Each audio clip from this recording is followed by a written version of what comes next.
Hello, welcome to VMC. I'm Dr. M. Today we are going to be covering an individual who has some degree of notoriety in the veterinary world and amongst lay people, so join me, you'll learn something.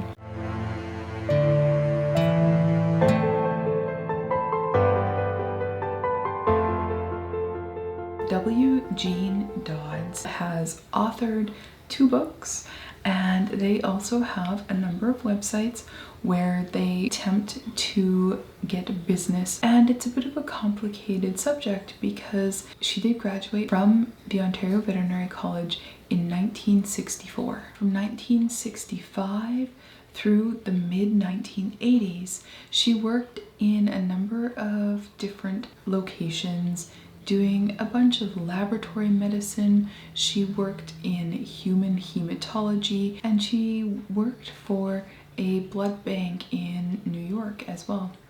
And during this time, she was noted to be a bit of a rising star.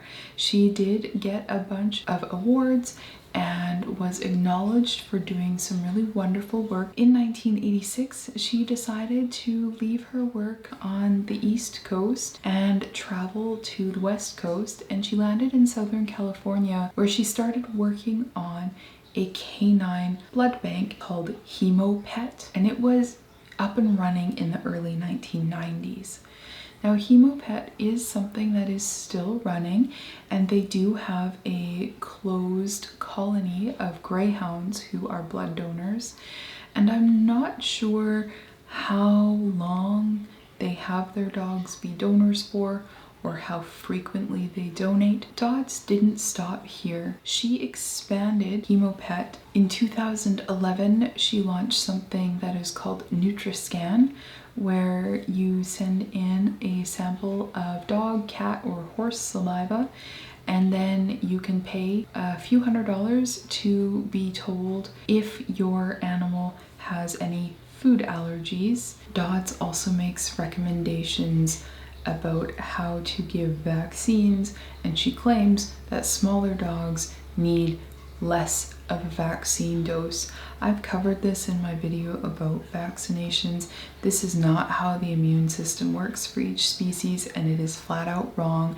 And the consensus of veterinary immunologists is that the doses that are in the vials are correct. She did put out a study at one point. It was not any substantial science. Dodds also has a bunch of claims about thyroid testing. There is also a test called Cell Bio that is supposed to be checking for signs of oxidative stress. There's also a supplement that she sells. This supplement is called Bio Blend 6, and it contains green tea that they claim to be antioxidant and 5 other ingredients, and they claim that this supplement will supercharge your animal's health and reduce oxidative stressors in their bodies. I felt a little bit like I was on a Sawbones podcast episode, because when I was reading through the website, they say that it's great for any and every animal ever.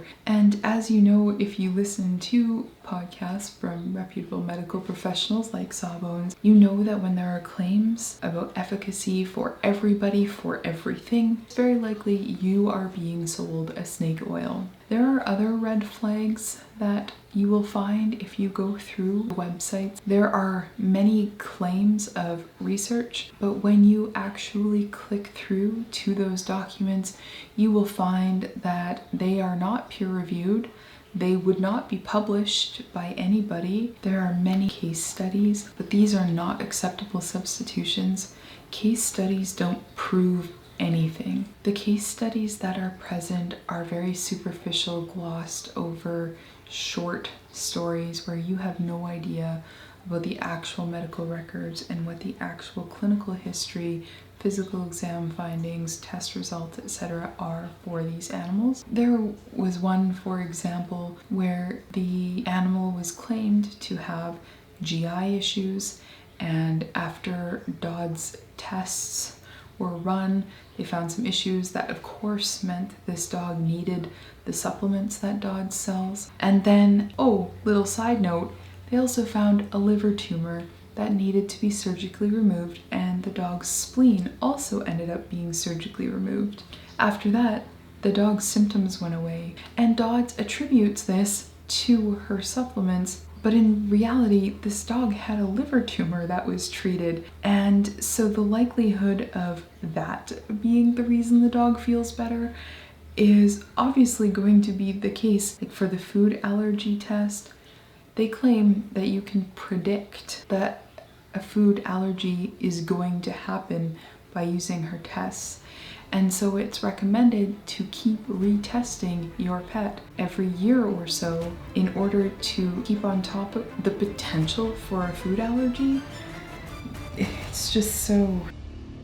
Reading through the website was exhausting, and it also made me incredibly angry. This information is this loop of self-fulfilling prophecy where these case studies receive other verified medical treatments and improve, but all of the credit is taken by Dodds, and every single pet is recommended the exact same thing over and over and over again.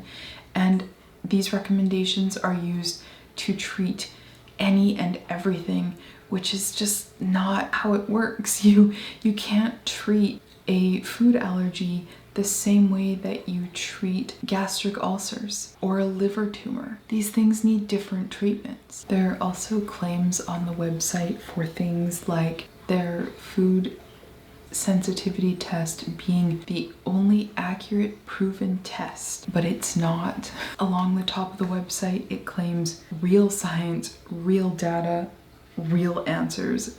Give your pet the gift of wellness.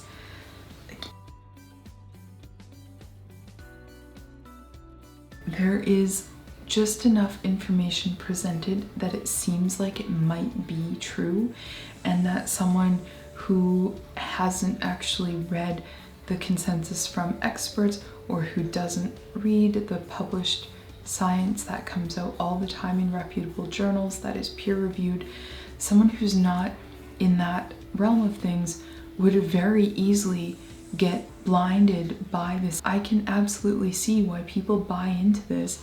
It is very tricky. I will link in the video description some excellent blogs from the SkeptVet, who has covered many things about W. Gene Dodds in greater detail than I have the time for in this video. A kind of summary is that it's at best pseudoscience based on opinion and claims that are not backed by any actual scientific evidence, and Dodds is an outlier in the world of veterinary medicine. And as we have covered many times before on this channel, when we're looking about what information we should be using to guide the treatment for our pets, we need to find consensus statements from experts in the field. And when third-party independent experts do actually test and research her claims, they are shown to be not true, which is what happened with this saliva test. A veterinary dermatologist submitted samples, and those samples all claimed to have a variety of different food sensitivities. However, a number of the samples were from perfectly healthy dogs that did not have any problems, and some of the samples were from dogs that did have food sensitivities that had been proven by proper novel protein diets, which I've covered in a previous video. I'll link it here for you. And then there were also some samples that were things like water or vodka. Dodds' testing system did not catch it. The cell bio test does not have any research even proving that the test results are accurate, or even that it's testing what Dodds is claiming to be testing. And after the saliva test for food allergies was proven to be oh so very wrong, we cannot take this company's word at face value in any way. And there's a bit more controversy surrounding her. Each area has veterinary medical licensing boards that manage who has current licensing in order to be able to practice veterinary medicine. If you do not have a license for practicing veterinary medicine, it is illegal for you to do so. The California board finally cited her and has sent a cease and desist. Dodds has been fined by the board because of their findings that she was listed as the veterinarian who was on the medical record. It is helpful to have a regulatory board say, this is enough. You cannot be misrepresenting yourself. You cannot be practicing veterinary medicine without a license. It's an unfortunate fact that with or without a veterinary medical license, there are so many people who spread misinformation and opinions and scam people out of their money. So to have to spend all this time frequently discussing why this is not correct or appropriate information is a huge frustration for all veterinarians. And I know I'm not alone in being a person who spends a significant amount of time counteracting the dangerous misinformation that puts out into the world. So please make sure to find consensus statements where the majority of the experts agree and let that guide your treatment plans. That is the safest and best way for your pets to have the best possible quality of life while also protecting your pocketbook. I wish that there was more of a will to stop misinformation and to stop people and their animals from being harmed by those who are misrepresenting themselves and their expertise.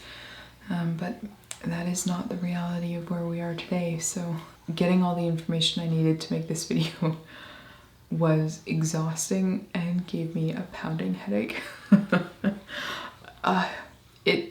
It was so much.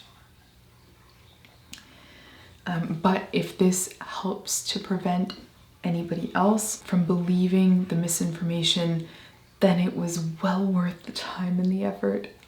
I hope that you've learned something today, and if you have suggestions for future videos, please definitely comment them down below. If you want me to cover any other people that you might know of that are in the world of veterinary medicine or of animals, I'm happy to look into them and let you know if they are actual experts and if what they're saying is backed by research or not. I have a few ideas for a couple of people to cover in the future, so stay tuned, and I will post a new video most Fridays, so I look forward to seeing you next week. Bye for now.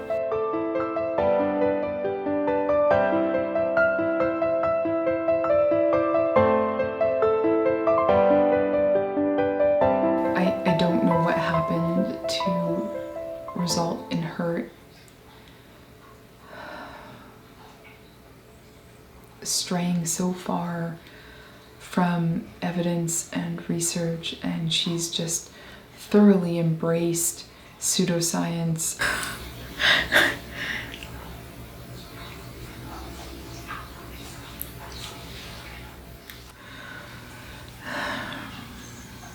Anyway.